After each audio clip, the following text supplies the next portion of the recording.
Kalau orang membawa keris menjadi syirik karena percaya sama makhluk. Orang misalnya kejawen kalau nggak bawa keris nggak nyaman. Orang kota itu kalau nggak bawa ATM juga nggak nyaman. Itu tidak dihukumi syirik. Kamu pergi lupa bawa HP nyaman ndak? Ndak, kenapa ndak dihukumi syirik?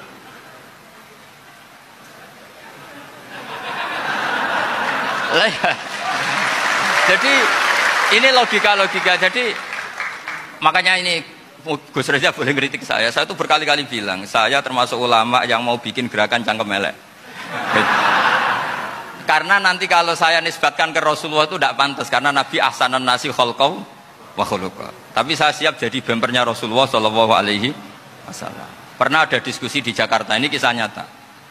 Apa dalilnya setelah sholat salaman? Mana hadisnya? Itu dijawab hadisnya tentu kita kesulitan. Kalaupun ada hadisnya dhaif semua yang masalah musafahat. Akhirnya mau tidak mau dijawab. Dari dulu tuh Islam menyarankan supaya hidup itu sederhana. Warung dunia kuwaco anggur wong ora sederhana. Warung ono kekacauan ini lagi menyarankan hidup sederhana. Jadi cara santri cara kene kan yes biasa urip wae. Jangan keluar kalau enggak penting. Dari awal Islam ngajarno min husni islamil mar'i tarkuhu malayan. Kok malah lagi rasa iki piye kok terlambat ilmune.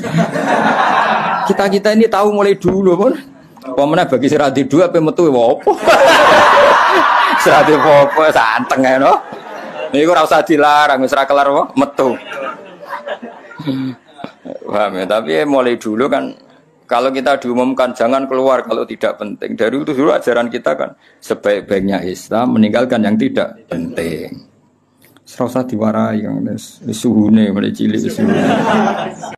Jadi satu orang punya rezeki itu harusnya bisa nanggung satu orang, dua orang bisa nanggung 4 orang. Artinya kan kita biasa kan misalnya konco akrab, sing sitok orang ditanggung temannya. Satu keluarga yang kerja 2, satu rumah makan semua.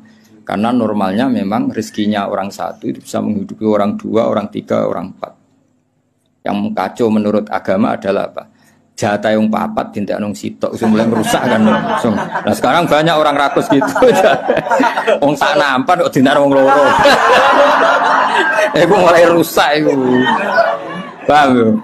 Wetenge lho dididik, paham. Islam kumko terus pura pangeran. Nah bayangkan kalau itu pejabat, apa kerakusan terhadap aset negara harusnya menyebar terus dikuasai 1-2 orang, kayak apa kacaunya apa dunia ini. Konflik itu dimulai dari tersinggung. Saya ulang lagi, konflik itu dimulai dari tersinggung. Saya punya sekian khazanah tentang ngelola tersinggung. Saya berkali-kali cerita itu. Suatu saat Imam Syafi'i didatangi orang, cium tangan terus hormat. Setelah itu orangnya menghujat.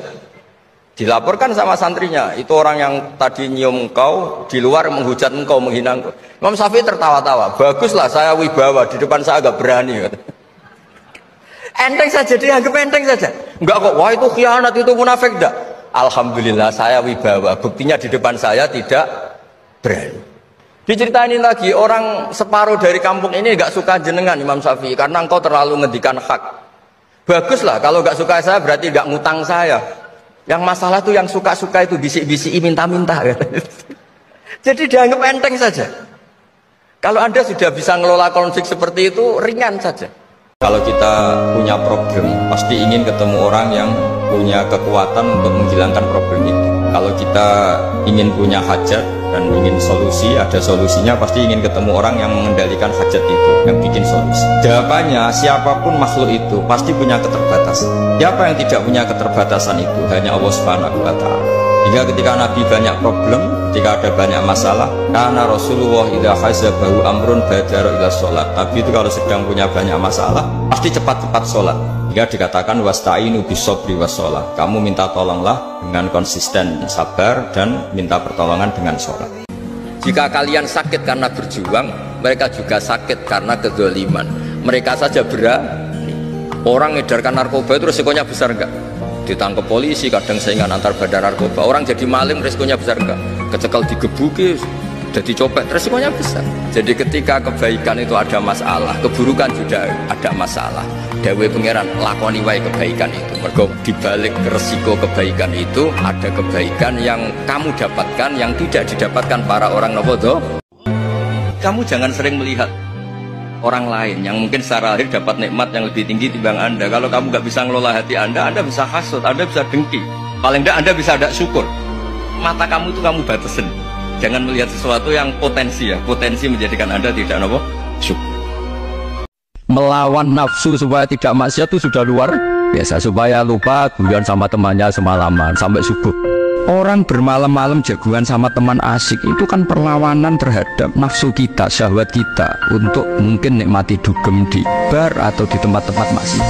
Itu setan di Indonesia tuh kakuati sama kita. Orang supaya tidak tertarik maksiat itu Ki Jawa cukup ketemu kanjane masak terong guyon, kecil-kecilokan zaman mondok, suwengi lulus sangka maksiat.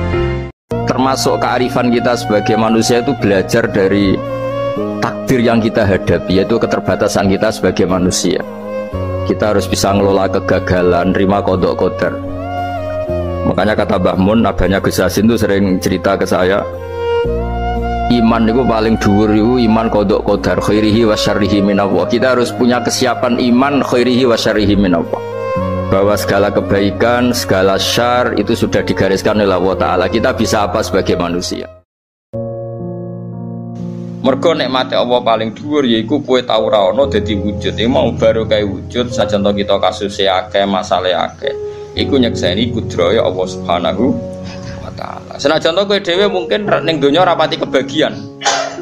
Misalnya ana wong sugih didik miliatan, kowe dhuwitmu 5.000 delikno ning peci.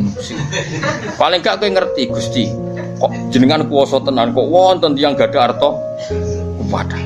Kondang tenan jenengan, sugih tenan. Oh, wong jenengan paringi gadah harta kathah. Lah jenengan kula nggih mboten sentimen kok ngerti maslahate kula ra duwe. Alhamdulillah. Kowe iku hebat kena ngono wali tenan. Oh, tak daftar wali kena kelakuan ngono. Tapi aku gak yakin nek kowe ngono. Malah tak kok pengiran kene ora mlete, kadang mlarat mlete-mletene wong. Gusti, salah kula napa? Kok kula ora duwe wong ki duwe wong kok ora salah iku sapa? Allah itu akan menindak apa yang kamu perbuat oleh hati kamu. Bima kasabat qulubukum. Sekarang begini, kamu melihat orang koruptor misalnya punya uang miliaran, terus kamu kagum, wah enak jadi koruptor, uangnya banyak, bisa apa saja kesampaian. Kata itu adalah menjadi maksiatul qalb, hati kamu maksiat. Karena kenikmatan cara Allah ya taat, mestinya iku iri. Wah, wong kok senenge pangeran ngono, seneng sujud, seneng tahajud, wong kok senenge ibadah. Nah, cara pandang Anda yang salah ini nanti juga dihisab karena kamu mensifati sesuatu yang dibenci Allah. Korupsi itu dibenci Allah, kamu sifati enak. Maksiat dibenci Allah, kamu sifati enak. Kalau kamu orang yang baik, sifati enak ya taat. Disebut walakinna wa habbaba ilaikumul iman wa zayyanahu fi qulubikum. Orang baik itu orang yang cara pandang ya baik. Wong gak parek pangeran tenan, ape matur hajate matur Allah wa izin. Mergo liktifaihi krana ngalap cukup arif, ngalap cukup bimasyiati lan kersane Allah. Wong nak parek pangeran tenan, lopar lapor donga-donga iku izin. Pangeran ra melok utang lapor utange, pangeran ra melok di hajat lapor napa? Hajat iku izin. Perkarane ngalap cukup mek masyiai pangeran. Fakai fala yastahi, fakai famu khali kaya pola yastahi ora izin. Sopo al arif ayyar fa'ah yen tong laporno sopo arif ing hajat ila khali qadihi maring makhluke Allah. Dadi wong sing parek pangeran lapor kebutuhane ning Allah wae izin, apa meneh lapor ning apa makhluk. Jelas. Apa ini repot-repot? Jadi tukang sapu aja dapat gaji, ngopi, rokokan, selesai. Bodoh amat. Jadi rektor, mikir orang banyak. Banyak loh orang yang ingin jadi presiden tuh banyak. Karena ngopi nyaman, gak ada yang ganggu. Mau tidur sampai jam 9 siang juga gak ada yang ganggu. Sehingga mereka melihat pegawai negeri itu gak keren, orang kok diatur jam, disiplin. Itu memang cara Allah membagi rahmat. Mau kamu apakan coba? Cara syukurnya dia seperti itu. Sujud itu satu kelaziman menghamba kepada Allah. Normalnya seorang hamba itu ya sujud. Kemudian gara-gara kamu ingin masuk surga, terus logika kamu dibalik. Gunanya apa saya sujud? Ternyata saya masuk neraka. Itu pertanyaan yang benar-benar bodoh dan itu menjadikan Allah benci. Mane sakniki sing ditakdir sugih, sing ditakdir di buruh iku nak omongan sing hati-hati. Iku cobane setan. Nek sedekah ki sedekah memang baik. Tapi ya wis, rokno pengiran titik. Sehingga sedekah kita iku kaya cerita-ceritane wong saleh wa yut'imuna at'ama ala hubbihi miskinan wa yatimau wa asira innama nut'imukum liwajhillahi la nuridu minkum jazaa'u wala syukura. Aku ngekei mangan krana Allah. Aku la nuridu minkum jazaa'an, aku ya ora kepengin diwales, ya ora kepengin dimatur nuwuni wala syukura. Kula piyambak berpendapat, ning zaman akhir sangune dadi wong muslim mukmin kudu syukur. Kudu enjoy nyaman. Paling enggak sampai menemukan halawatal iman, manisnya iman. Ini sing sesuai dawuh Allah, qul bi fadlillahi wa bi rahmatihi fabidzalika falyafrahu. Kamu harus enjoy dengan nikmatnya Allah, enjoy dengan fadlnya Allah. Lah kula nu lagi bila tenan. Muga-muga ditulis saleh waras. Karena zaman akhir itu repot, wong saleh iki ngoten iki. Kadang kita ini membayangkan nikmatnya orang-orang zalim. Padahal nikmat mereka akan semu. Orang karena tidak tahu pentingnya agama, tidak tahu pentingnya Allah, kemudian dia fokus ke duniawi. Akhirnya ya nabrak tembok. Natijanya sama enggak? Saya ulang lagi ya, orang buta karena tidak tahu nabrak tembok. Orang fokus ke perempuan cantik atau melihat apa, kemudian dia tidak tahu depannya juga nabrak. Untuk menjadi nabrak itu syaratnya tidak tahu apa tahu. Bisa dua-duanya. Tidak tahu ya sebabnya nabrak, fokus ke yang lain ya bisa. Ya, maka tidak tahu ya sebab nabrak, fokus ke yang lain juga sebab. Nah, mata kita, hati kita ini sudah dipenuhi hal-hal yang tidak penting, sehingga kita lupa dari hal yang penting. Kayak tadi kita mau minum kopi saja, fokus sampai meninggalkan anak main sampai jatuh. Berarti minum kopi sebenarnya tidak satu kebodohan, tapi ketika membiarkan anak kecil jatuh itu adalah kebodohan. Jangan sampai alasan-alasan yang bersifat materialistik itu yang menjadikan kita mencintai istri karena cantik, mencintai suami karena hasilnya besar. Suatu saat kalau itu berubah, kita akan masalah. Di sini agama menyarankan ikhlas. Orang yang beribadah meskipun sedikit dan yakin bahwa itu peparingnya Allah, minnah dari Allah, itu lebih baik ketimbang ibadah banyak plus merasa kurang. Di misalnya Mustafa sholat duhur gak marem, mungkin duhurku salah terus berbadiah kalau sholat meneh.